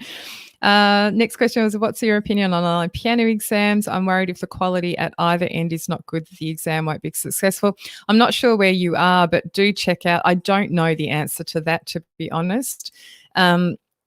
I can't remember. I was sort of starting to hear what the AMEB was talking about with theirs. I believe that the latest is, or was this the New South Wales playing exams, which is that the students are going to submit recordings with a backing track or be in the same room as their accompanist. Anyway, someone's going to clarify for me. It depends on your examination board. Some of them may decide that the students can submit recorded ahead of time videos that show them playing and show that there's not editing going on in the video, in which case you would be able to get a good audio quality setup. I've lost the question now. Was that the right answer? Oh, here we go. I'm scrolling back up. If the piano exam is taking place over Zoom or Skype or something similar, if I was the examiner in that situation, I would know that the audio quality is due to the setup of the student. I would have that in the back of my mind and make what's the word? Be more lenient because of that. If their audio setup is that they're going through the built-in mic in their laptop and that's all they've got, I don't know the answer, but I personally would be thinking that's what I would be considering. You'd have that consideration in the back of your mind. I would speak to your examination board, whichever one, if you're in Australia or New Zealand or wherever. They will have an answer to that because everyone will know. Everyone will want to know that. Craig Davidson, thank you. I'm great. I'm happy that we've been useful. Great to see you on. Serena, thank you. Alan, thank you. Thanks, Kim. Kathy, thank you. Voice teacher, I asked that. Yeah, okay. Thanks, Pete. Brendan says, any tips for M-STEMs? I do not know what that is. Can you clarify what that is a bit further down? VCE solo performance students. Yeah, look, should they invest in a microphone? If they can. It's a hard ask to say to a family, you've got to go and buy a microphone at this time. If they can, it would be useful. A microphone can be super useful in many situations beyond this remote teaching anyway, as a musician, just generally. It's not a bad investment. If they can, yes, I think that would be a great thing to do. Yeah, Martin's also saying external mics. Yes, absolutely. James, any suggestions for string-specific USB mics? Some people are using the Blue Yeti. I've got the Blue Snowball. It's actually over my back shoulder. It's not as good as the Yeti. this one here, the thing you want to look at with the USB mics, or it doesn't have to be US. Oh, well, okay. If you don't want to buy an audio interface, yes, it would need to be USB. The thing you want to look at and consider is, does the microphone have the option of being omnidirectional, where it picks up sound all around, or directional only?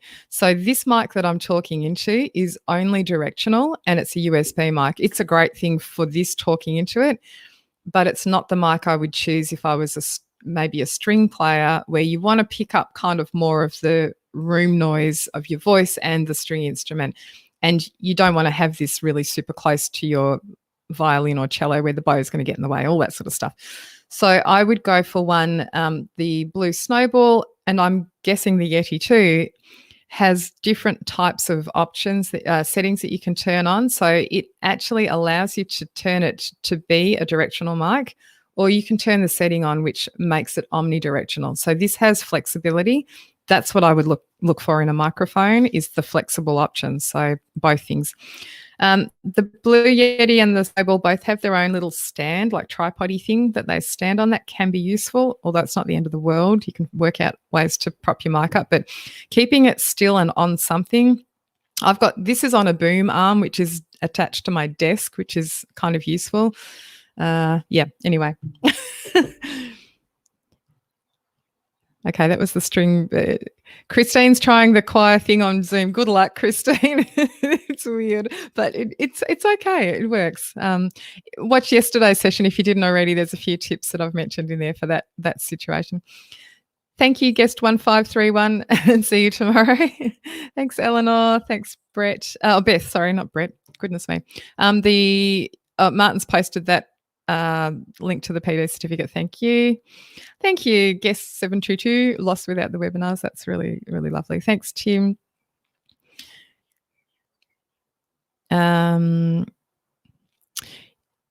Yes, Solificent. That's an awesome name. Is that? That's great. I hope I said it correctly. Yeah, for the students, it's really good if they have a second device that they can play the backing track on. It's going to be a much better option. It's too hard for it to all be on the same device. And again, I recognise that's not going to be an option. Some of them don't have access to a single device, let alone two. But if they can, it's going to be useful. And the thing that you might want to get them, if they can't do that during a lesson, that's where they're doing it outside of the lesson, maybe playing and practicing along with the backing track. Sam, thank you. Cassie, thank you.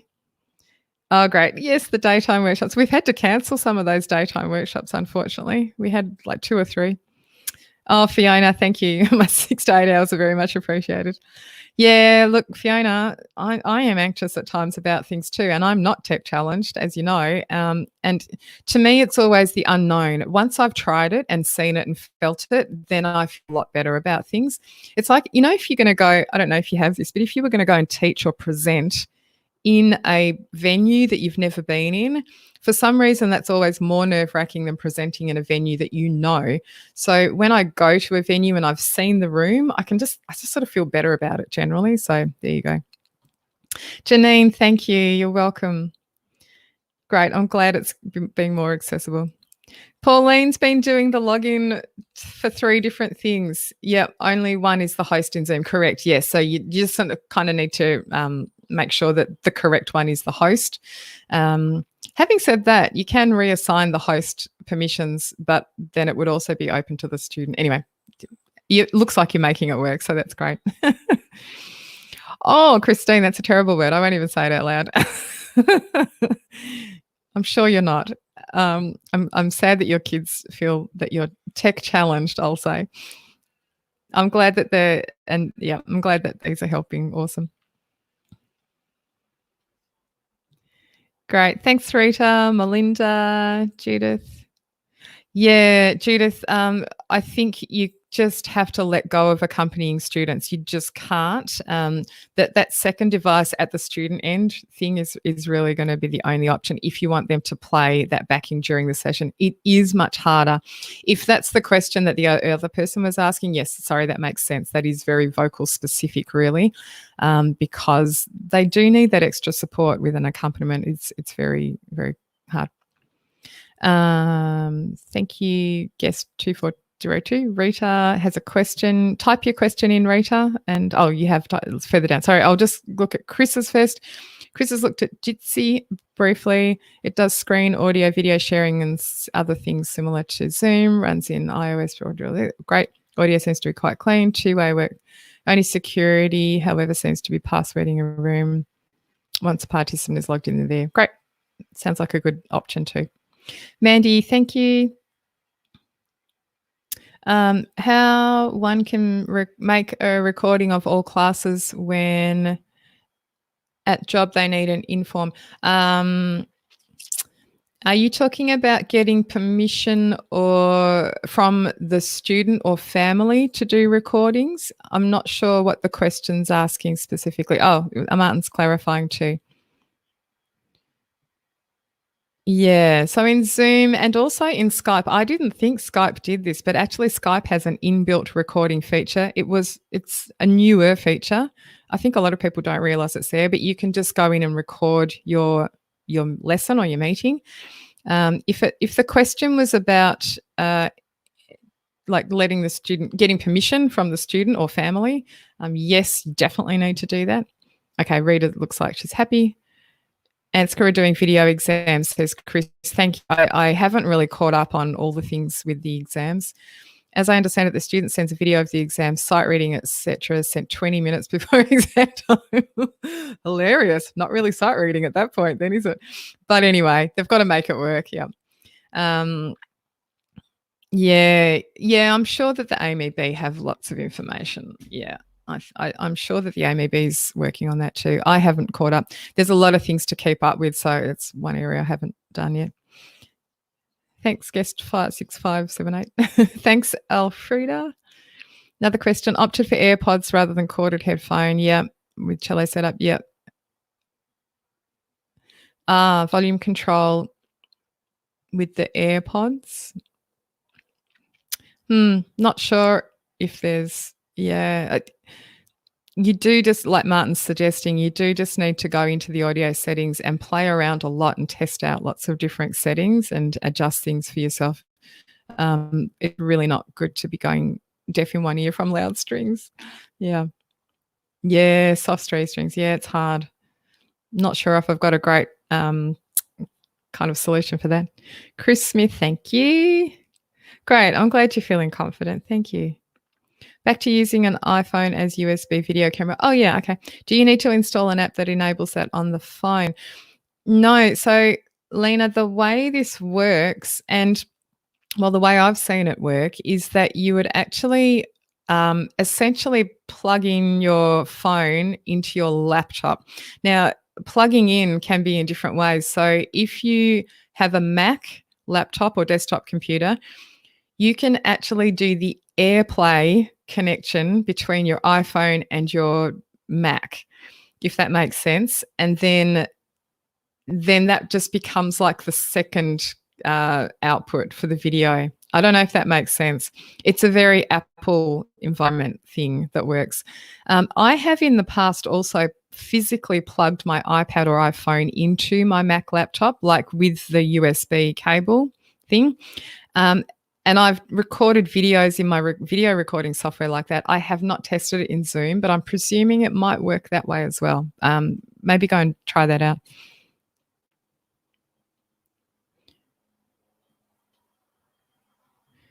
Yeah, Lena, yeah. Yeah, so Martin, I have actually seen someone do the AirPlay thing, but it has to be Apple. Great. Thanks, James. How good quality is the blue snowball mic? Look, it's not bad. It's the cheaper option out of in the blue brand range. They've got the blue snowball. They've got the blue Yeti. The blue snowball is the cheaper, less fully featured option. I've used it quite a lot. It's pretty good. If you don't want to spend too much money, it's not a bad option. From memory, in Australia, the Aussie dollar's so bad at the moment. I'm not sure if you're in Australia or in the States, but in the States, it looks like it's really cheap. But for us here in Australia, it feels more expensive. I don't know what it is at the moment. I want to say around 120-ish. In the States, it's probably about $50 or so. And the Yeti is like 150. It might be cheaper than that in Australia. Maybe it's 80. Don't quote me on prices. Great. Guest 7568. Yeah. Yeah, sorry. Yes. Oh, there we go. You've asked about the price. Just Google. Just Google. You can purchase that. Look at the moment. You're probably going to be purchasing online and not going into an actual store.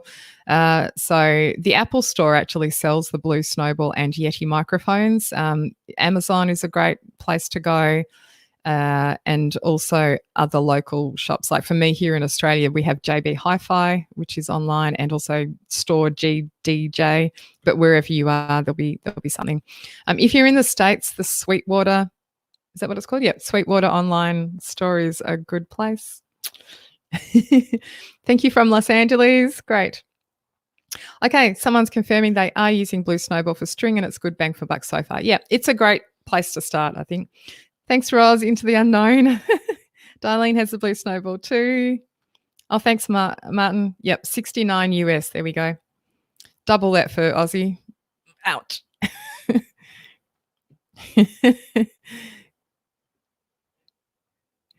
Yeah, great. Roz. I know, Roz. Yeah, Roz, it's keeping your kids quiet. Yeah, I'm lucky. I've got teenagers who sleep in. Mine are still in bed as we speak. It's 10 to midday, 10 minutes to midday. Kate S., thank you. If that's Kate Sadler, I've also just seen your a comment on YouTube directly, and thank you. I'm glad it was useful. You're lovely.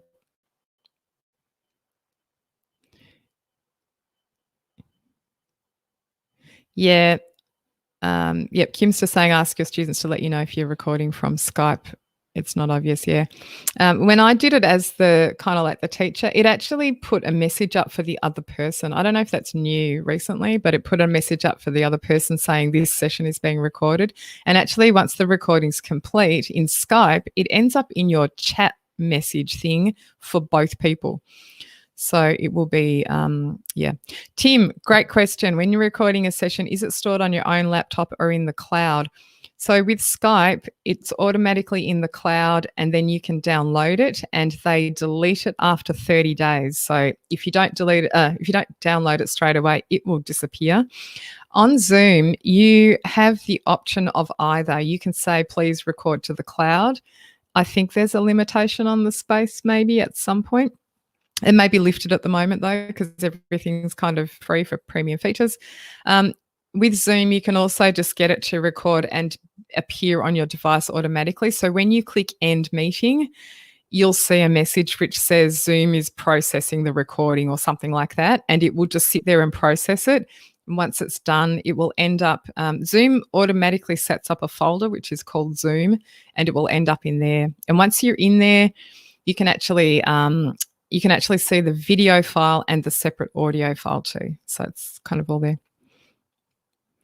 Dominique wandered away when you're addressing guitars and drums. I did not discuss headphones actually. The only thing that I'll say about headphones is that anything is good. I've really heard people say that the best thing to use is open back headphones, because then you get the sound of everything, if you know what I mean. Noise cancelling headphones, if you've never used noise cancelling headphones, contrary to popular belief, they do not cut out all of the noise in the room. They cut out sort of ambient noise, but I don't think they're going to be the best option for this scenario. You want the ones that cover your ears, but I think they're called open back headphones, where you get to hear a bit of everything. Again, don't go out and spend $500 on new headphones, but just use what you've got. I've got these ones, which are Sony MDR 7506 dynamic stereo headphones. That's what I use. They're not like super fancy, but they do the job. Yeah, Martin's clarifying about the cloud thing. Oh, just the other thing I'll say about recording, if you're on an iPad, so Pete Wardrobe worked out that each half an hour music lesson, in terms of video size, I think it was around 350 megabytes. If you're on an iPad and you're not using the cloud option, or even on a laptop, it's going to fill up really fast if you teach 6 lessons in a row or whatever it is. I think the best thing if you're doing recording is you must have a workflow sorted out. So at the end of a day, you set an alarm which goes off, which says, move recordings off laptop onto hard drive or off iPad, or download from the cloud so that you have them and they're not going to be deleted by Skype or whatever it is.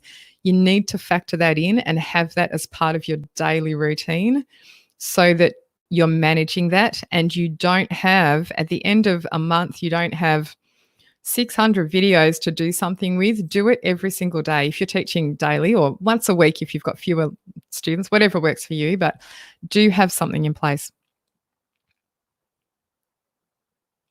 Alan's asking about a deep dive of Microsoft Teams. I'm going to say, Alan, it's not going to happen. Sorry about that. There are a few, I haven't found many, but I have found a few Microsoft Teams music teacher specific videos on YouTube. I'll see if I can find one at the end here.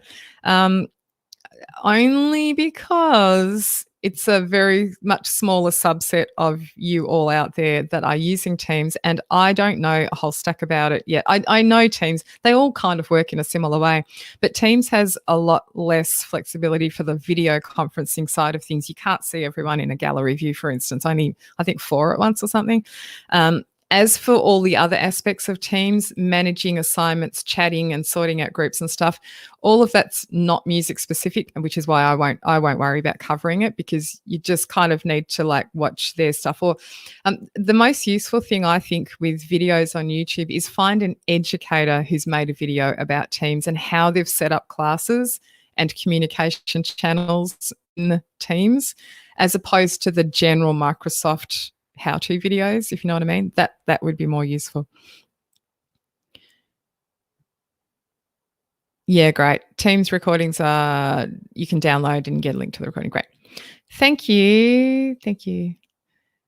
I won't be doing any more at this stage for instrumental teachers. I've already done 3 sessions so far. They've all been roughly the same, I have to say. But yes, my focus mainly really for my online community is more for the classroom teachers, but I do have some stuff for instrumental teachers. There are quite a number of people out there, instrument specific. I don't know what instrument you play. Maybe you can let me know, but if you're still on, instrument specific people who help teachers already. So for instance, if you're a piano teacher, my lovely friend Tim Topham, who's also in Melbourne, has an amazing amount of stuff for piano teachers. So if you're a piano teacher, please go and check his website. It's called Top Music Co. And or just Google his name, Tim Topham. He has fantastic stuff for piano teachers. So that is his thing. And he actually does a lot of stuff generally for instrumental teaching teachers, not just piano teachers, although piano is his own personal focus. I know that he's broadening what he's doing. Really, that's more his area. Every day that's his area. So please go and check out his stuff. There are other teachers out there, other instruments who are doing things too. I'll pop Tim's website in the chat window while we're talking. Tim and I caught up for like online coffee yesterday.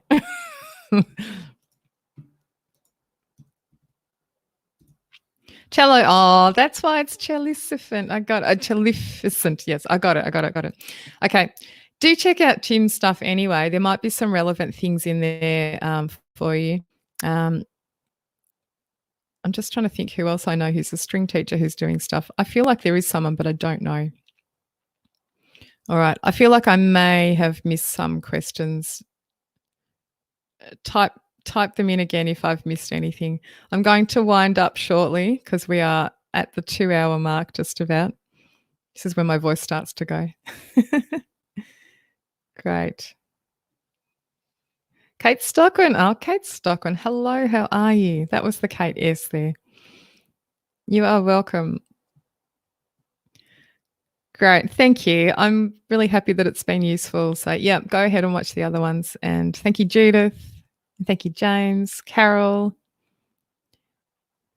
Can the student record instead of the teacher? Yeah, if you give them permission, correct. I have a feeling in Skype you're kind of even, as in Zoom, you're the host, you have more control if you want it, and you can allow the student. I feel like in Skype it might be more even. Thanks, Alan. Yeah, no worries. Yeah, yeah. There's a few things. India, thanks. Yeah, I know. I even have my water. Thank you for the suggestion. Guest 19212. Yeah, I never seem to actually drink it during the session. I'm talking too much. Thanks, Chris. Thanks, Wayne. Excellent. All right. I will sign off. The chat window will be open for a little while. And look, the video will stay on this page for at least 12 hours or so. And then at some point it will come down, but it will be on the replay page. So if you have friends or colleagues who would like to watch this and catch up, then yes, you can do that then. Or send them the link to. Yes, Kate, I remember in OV days, I know. It's funny, I've been reconnected with Geraldine Evers and with Kathy Runtoul because they're both singing in the choir that I'm running. So that's been really nice. So we've had a little OV reminiscing, just a little touch of it. Yeah, I know. Yeah, I'm just reading the comment about using Teams. Yeah, I know a number of private schools, that's their platform and you just kind of have to use it. It's unfortunate actually, out of the Google Classroom and Teams platforms, a lot of schools use one or the other.